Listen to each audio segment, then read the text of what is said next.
सहकारिता, पर्यावरण, वन और जलवायु परिवर्तन विभाग के मंत्री डॉक्टर प्रेम कुमार दरभंगा पहुंचे, जहां जिला अतिथि गृह में अधिकारियों के साथ जिले में क्रियान्वयन सहकारिता विभाग की योजनाओं यथा धान और गेहूं अधिप्राप्ति, बिहार राज्य फसल सहायता योजना, मुख्यमंत्री हरित कृषि संयंत्र योजना, गोदाम निर्माण योजना, बिहार राज्य सब्जी प्रसंस्करण एवं विपणन, किसान उत्पादक संगठन, मधुमक्खी पालन प्रसंस्करण एवं विपणन सहकारी समिति लिमिटेड आईसीडीपी इत्यादि की विस्तृत समीक्षा की गई।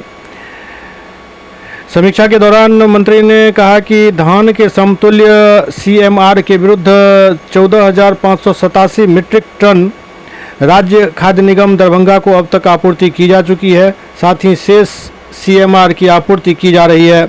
गेहूं अधिप्राप्ति वर्ष 2025-26 के अंतर्गत जिले में सांकेतिक लक्ष्य 4,677 मीट्रिक टन के विरुद्ध अब तक 16 किसानों से 47.527 मीट्रिक टन गेहूं अधिप्राप्ति की गई है, जिसमें से 13 किसानों का भुगतान किया जा चुका है एवं 3 किसानों का भुगतान अभी बाकी है। उन्होंने बताया कि जिले में राज्य योजना, राष्ट्रीय कृषि विकास योजना, समेकित सहकारी विकास परियोजना अंतर्गत 176 गोदामों का निर्माण हुआ है, जिसमें पैक्सों एवं व्यापार मंडल में कुल 44,900 मीट्रिक टन अन्न भंडारण की क्षमता का सृजन हुआ है। जिले में मुख्यमंत्री हरित कृषि संयंत्र योजना अंतर्गत स्वीकृत 71 पैक्स में कस्टम हायरिंग सेंटर की स्थापना हुई है, जिसके अंतर्गत 52 ट्रैक्टरों समेत 326 कृषि यंत्रों की आपूर्ति की जा चुकी है। आज हमारा दौरा हो रहा है, 3 जिलों का दौरा भी आज, उसमें दरभंगा है, दूसरा मधुबनी, सुपौल है।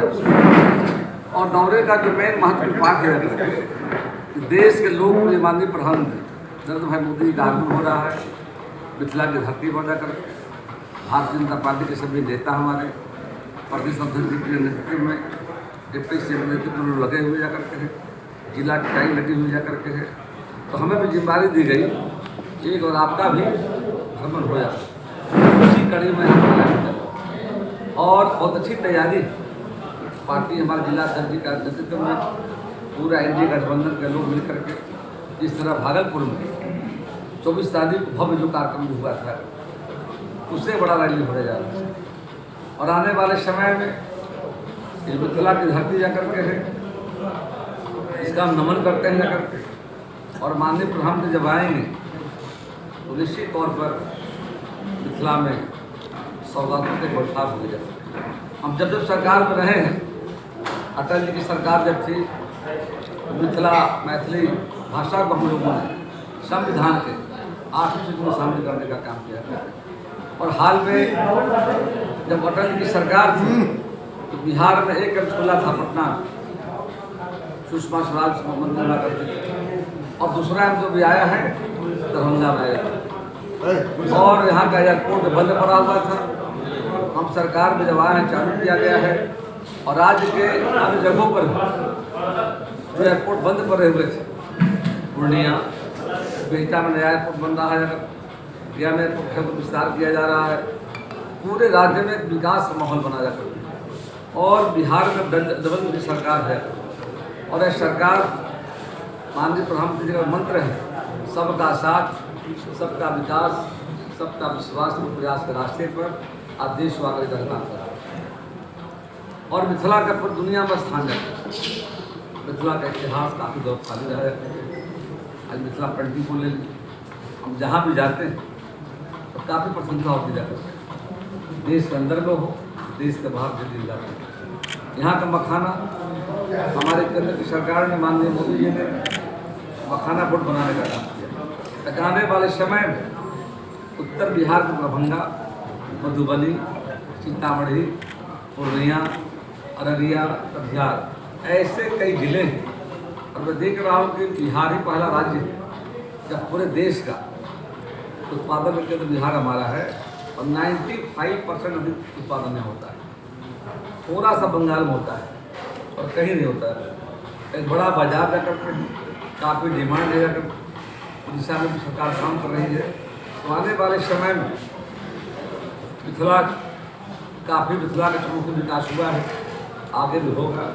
इतना यात्रा आसान हो गया। समय हम लोग आते थे कितना समय लगता था। अटल जी की सरकार जब फोर लेन बना यातायात सुगम हमारा हो गया। और स्वास्थ्य का क्षेत्र हो, कृषि का क्षेत्र हो, बाढ़ के बारे में माननीय अमित शाह जी आए थे, 30 मार्च बापू सभागार में आए थे और सहकारिता का कार्यक्रम अंतर्राष्ट्रीय सहकारिता दिवस मना रहे थे। उन्होंने ऐलान किया है उत्तर बिहार के बंद चिन्ह में और बाढ़ से मुक्ति दिलाने का भारत सरकार काम करेगा। तो बड़ी पहल किया करते हैं, आशा हम करते हैं आने वाले समय में। और देश के माननीय प्रधानमंत्री भाई मोदी जी की अगुवाई में, बिहार के मुख्यमंत्री नीतीश कुमार की अगुवाई में एनडीए सरकार, भाजपा जी की सरकार चल रही है, निश्चित तौर पर और बिहार का विकास तेज होगा। और जो माननीय प्रधानमंत्री का संकल्प है विकसित भारत, आत्मनिर्भर भारत, तो संकल्प पूरा कराने में तमाम भारतीय जनता पार्टी के कार्यकर्ता लगे हुए हैं कि आने वाले समय में जब 100 साल पूरा होगा दिखेगा भारत जगह। और देखा आपने 14 के पहले भारत देश हमारा दुनिया की 10वीं अर्थव्यवस्था किया था, आज दुनिया की हम 5वीं अर्थव्यवस्था बन गए। आने वाले 3 वर्षों में सब कुछ छोड़ते हुए तीसरे पौधार पर होंगे। अब आज कृषि का क्षेत्र हो, रोड सेक्टर में, एनर्जी सेक्टर में, बिहार में रेलवे में 11,000 करोड़ की लागत से लाइनों का दोहरीकरण किया जा रहा है, विद्युतीकरण किया जा रहा है, अमृत स्टेशन के नाम पर उसका सुदृढ़ीकरण कराया जा रहा है। और जहाँ पर लाइन नहीं थी, लाइन का विस्तार किया जा रहा है। तो रेलवे सेक्टर में भी बड़े पैमाने पर नेशनल हाईवे